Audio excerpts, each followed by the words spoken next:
with price hikes at the tills and rising energy bills, customer complaints in the UK are also reaching record highs.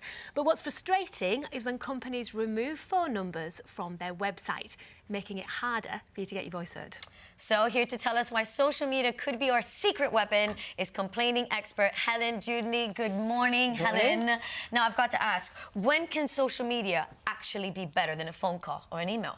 Well, sometimes when it's the complaint is quick and it's easy. So, for example, if you've had your supermarket delivery and your grapes are rotten, you can take a quick photo, tweet it and to the supermarket and say, this came in my order, you know, can I have my money back, please? That will then go into a direct messaging with you to give you your order number and all those details and give you the refund, which can be a lot quicker than phoning up or emailing. Yeah.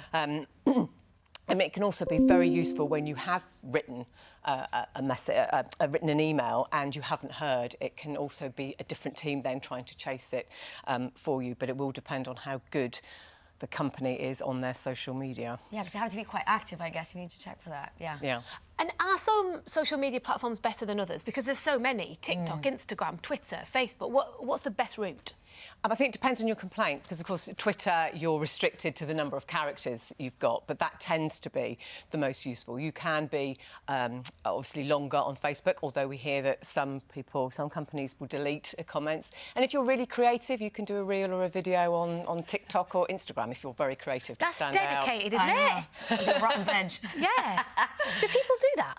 They do, but you have to be really creative because people think, oh, I've just done this really funny thing. But actually, there's thousands of complaints out there. So what are some of your top tips for getting your complaint dealt with via social media then? Certainly, be polite, be kind. There's no reason to be rude. You're more likely to get a response, and making sure that you are with the right company. So that you would check the website and go via that channel, because we are seeing sort of some scammers pretending to be a certain company. So you want to make sure that you're going to the right one, check that their feed is okay. Be polite, and when the company says, please put this information into a direct message, you want to be doing that because you don't want to be putting your personal information out there for anyone to get.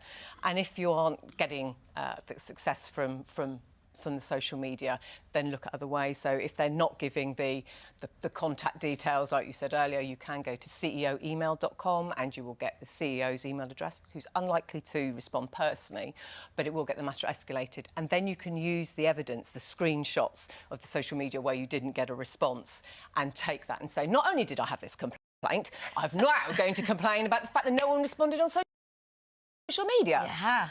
And that adds to your evidence then. So you want to get heard, you want a resolution. What should you avoid to get that answer and get your complaint dealt with?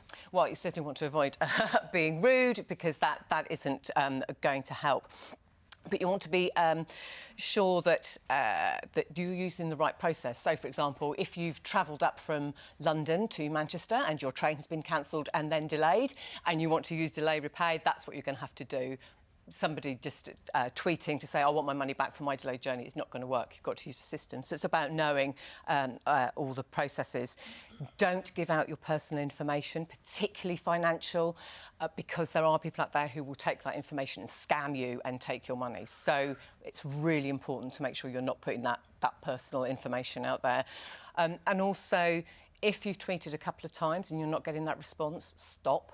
Because if you keep doing it, it means they're not responding to you and they're not going to respond, and then use the other methods available to you.